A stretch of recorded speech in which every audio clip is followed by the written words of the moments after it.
दोस्तों बहुत बड़ी खबर है, बहुत बड़ा खुलासा। दोस्तों दो इसमें खबरें, एक अफसोसनाक खबर है, एक बहुत खुशी की खबर है। दोस्तों मोमिन मलिक जी की तबीयत बहाल हो चुकी है और मोमिन मलिक जी शाम को लाइव आएंगे। अस्सलाम वालेकुम दोस्तों, जैसा कि आप जानते हैं राशिद बाबा जी, उम्मीद होगी सारे बहन भाई खैरियत से होंगे। दोस्तों आपकी खिदमत में हाजिर है नई अपडेट साथ। दोस्तों बड़ी खबर, बड़ा खुलासा। दोस्तों जैसे मैंने पिछली वीडियो में जिक्र किया था कि आंटी सीमा के घर पे रेड हुई है। दोस्तों आंटी सीमा के घर में किस लिए रेड हुई थी, दोस्तों ये अरशद मेव सोकर का एक इंटरव्यू आया, आप ये इंटरव्यू सुने है और वो रिपोर्ट बहुत ख़तरनाक है। क्या नेपाल पुलिस और नोएडा पुलिस मिलकर वहाँ गए थे, कुछ सिविल में थे। नेपाल पुलिस ने उनके साथ पुलिस कर्मचारी थे। दोस्तों आज एक बड़ी इंतहाई अफसोसनाक खबर लेकर मैं आप सब दोस्तों के सामने आया हूँ और एक खुशखबरी भी मैं आपको दूंगा और एक इंतहाई अफसोसनाक खबर दूंगा।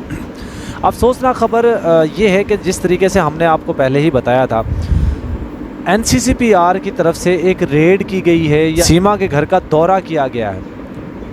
तो उसके ऊपर अब NCCPR ने क्या वहाँ से डिटेल कलेक्ट की है, क्या जो फॉरेन मिनिस्ट्री है उसको क्या रिपोर्ट दी है और पुलिस वालों ने क्या देखा और क्या रिपोर्ट दी है फॉरेन मिनिस्ट्री को, और अब फॉरेन मिनिस्ट्री से होने क्या जा रहा है, इस केस के ऊपर उसका असर क्या पड़ने वाला है। फॉरेन मिनिस्ट्री को जो रिपोर्ट दी गई है NCCPR की तरफ से, वो असल में डबल गेम खेल रहे हैं। NCCPR वाले डबल गेम खेल रहे हैं, ये मैं आपको जानकारी दूंगा। दूसरा, मोमिन मलिक जी तंदुरुस्त हैं, फिट हो चुके हैं और उनकी तबीयत काफ़ी बेहतर है। आज शाम को वो लाइव आएंगे, लाइव आकर बड़े बड़े खुलासे करेंगे। तो दोस्तों पहले मैं आपको थोड़ा सा तफसील के साथ सुनाता हूँ बुरी खबर। बुरी खबर तो ये मैंने आपको बता दी है कि NCCPR ने जो रबूपुरा का दौरा किया है और बताया ये भी जा रहा है, कुछ लोग ये भी कह रहे हैं कि नेपाल पुलिस ने उनके साथ पुलिस कर्मचारी थे नेपाल पुलिस के। इसकी कोई सच्चाई तो नहीं अभी हमारे पास खबर आई, लेकिन कहा यही भी जा रहा है कि नेपाल पुलिस और नोएडा पुलिस मिलकर वहाँ गए थे, कुछ सिविल में थे, वो लोग मिलकर गए हैं वहाँ पे रबूपुरा में और सीमा से कुछ पूछताछ करने के लिए गए हैं। एक तो खबर ये गर्दिश कर रही है और मुझे नहीं लगता कि इसमें कोई सच्चाई होगी कि नेपाल पुलिस वहाँ पे गई होगी, क्योंकि अगर नेपाल पुलिस जाती तो मोमिन मलिक जी को इस चीज़ की खबर होती, क्योंकि उन्होंने एप्लीकेशन लिख कर दी है। और दूसरी खबर ये है कि जो NCCPR ने एक रिपोर्ट तैयार की है, ये वही NCCPR है जो पहले कुछ अर्सा पहले सीमा के घर का रबूपुरा का दौरा कर आई थी, जो एक तजर्बा करके आई थी, जो एक सर्वे करके आई थी कि बच्चे किस तरह रह रहे हैं, बच्चों का पालन पोषण किस तरीके से हो रहा है, बच्चों का मेडिकल करवाना, ये तमाम तर चीज़ें पहले ही हो चुकी हैं। तो ये वही NCCPR है। आज अभी कल परसों जब NCCPR दोबारा वहाँ पुलिस कर्मचारियों के साथ गई है तो इन्होंने एक रिपोर्ट तैयार की है और वो रिपोर्ट बहुत ख़तरनाक है। क्या ख़तरनाक है, उस रिपोर्ट में क्या लिखा होगा? उस रिपोर्ट के मुताबिक NCCPR ने वहाँ का दौरा किया है। दौरा करने के बाद बड़ी एक एक चीज़ को बारीकी से देखा है। बच्चों का पालन पोषण किस तरीके से हो रहा है, बच्चों की एजुकेशन किस तरीके से चल रही है, बच्चों का मानसिकता तौर पे कैसे हैं, बच्चों को फिज़िकल कैसे हैं, बच्चों का खाना पीना कैसे हो रहा है, ये तमाम तर चीज़ें उन्होंने देखी।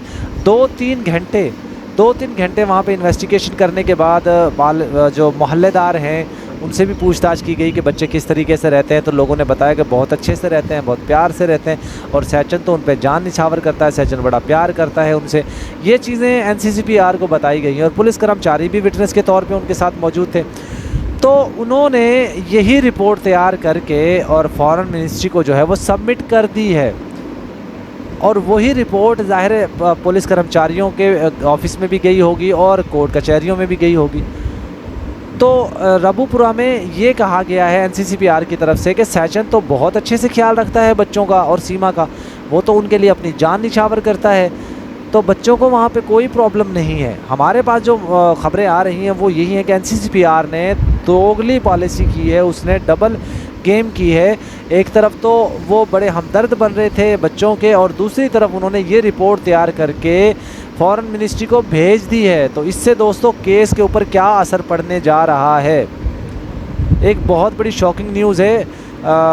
देखिए सच्चाई तो क्या है ये वहाँ के लोग ही जानते हैं, जो हमें बताया जाता है वही हम आप तक शेयर करते हैं। दोस्तों अगर ऐसा हो जाता है, मान लीजिए अगर ऐसा मुमकिन है, तो फिर केस के ऊपर क्या बुरा असर पड़ने वाला है। केस के ऊपर बुरा असर ये पड़ने वाला है कि जिस तरीके से सोशल मीडिया एक्टिविस्ट हैं या सीमा जो वो सोशल मीडिया एक्टिविस्ट जितने भी हैं वो सब जो ख़बरें चलाते हैं वो सब रद्दी की टोकरी में डाल दिए जाएंगे और जो सीमा कहती है वहाँ पर बैठ कर कि पाकिस्तान ऐसा है, पाकिस्तान वैसा है, पाकिस्तान में ये होता है, पाकिस्तान में वो होता है, एक वो।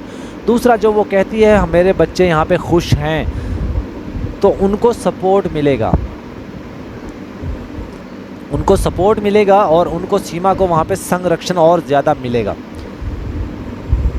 वही सीमा जो कहती है मैं अपने बच्चों के मुस्तकबिल के लिए आई हूँ, फ्यूचर के लिए आई हूँ, जबकि वो उस घर में, उस परिवार में, उस फैमिली में कोई भी पढ़ा लिखा नहीं है। नित्तर पार की पूरी फैमिली में, पपीता रानी की पूरी फैमिली में कोई पढ़ा लिखा नहीं है, तो वहाँ पे बच्चों का फ्यूचर कैसे हो सकता है? भाई बच्चों का फ्यूचर तो वहाँ पे होता है जहाँ पे लोग पढ़े लिखे हों, फैमिली वाले पढ़े लिखे हों, मोहल्लेदार पढ़े लिखे हों और घर वाले सब पढ़े लिखे हों, जहाँ पे स्कूल अच्छे हों, जहाँ पे स्कूलों में एजुकेशन दी जाती हो, जिन पे बच्चों का पालन पोषण होता है। यहाँ पे तो बच्चे एडमिशन भी नहीं ले सकते, तो बच्चों का पालन पोषण वहाँ पे एजुकेशन किस तरह हो सकती है? और मैं हैरान होता हूँ कि किस तरीके से कह देते हैं कि बच्चों की बेहतर फ्यूचर वहाँ पे है, जबकि बच्चे अभी तक स्कूल नहीं जा रहे हैं। पिछले 1.5 साल से बच्चे स्कूल नहीं जा रहे हैं, स्कूल का मुंह नहीं देखा उन्होंने, और फिर उनका कैसे वहाँ पे फ्यूचर अच्छा हो सकता है? और क्या ऐसा कोई शख्स जो खुद पढ़ा लिखा नहीं होगा, भी जिसने स्कूल का मुंह नहीं देखा, क्या वो बच्चों का अच्छा फ्यूचर सोच सकता है? यकीनन नहीं। दोस्तों NCCPR की रिपोर्ट जो वहाँ पे सबमिट की गई है, तो उससे अब केस के ऊपर इतना बुरा असर पड़ने वाला है कि जो केसेस उसके ऊपर डाले गए कि जी मोमिन मलिक जी ने, आपको याद होगा उन्होंने कहा था कि मैंने बच्चों के मेडिकल के लिए एक एप्लीकेशन दी हुई है, बच्चों को मानसिक तौर पे वहाँ पे जो है वो अच्छा पालन पोषण नहीं हो रहा है, ये एप्लीकेशन दी थी, जिस तरह की भी एप्लीकेशन दी थी बच्चों के हवाले से, बच्चों की कस्टडी के हवाले से।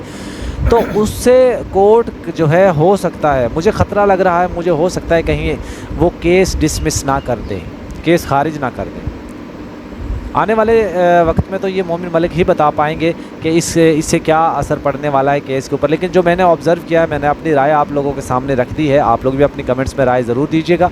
मोमिन मलिक जी आज शाम को आएंगे लाइव। मोमिन मलिक जी के हवाले से मैं आपको बता देता हूं कि मोमिन मलिक जी माशाल्लाह अल्हम्दुलिल्लाह बहुत बेहतर हैं, काफ़ी बेहतर है, उनकी तबीयत बहुत बेहतर हो चुकी है।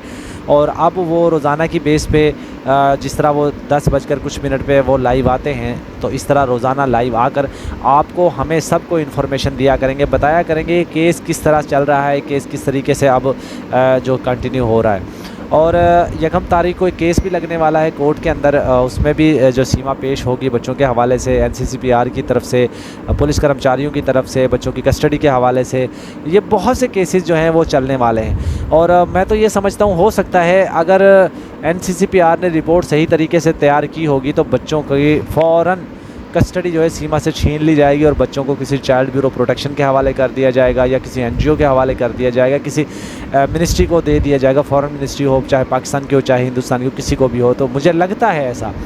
तो केस अब इंशाल्लाह मोमिन मलिक जी जिस तरीके से केस को देख रहे हैं, अब शाम को वो मोमिन मलिक जी बताएंगे कि केस में क्या इनपुट क्या आउटपुट हो रही है।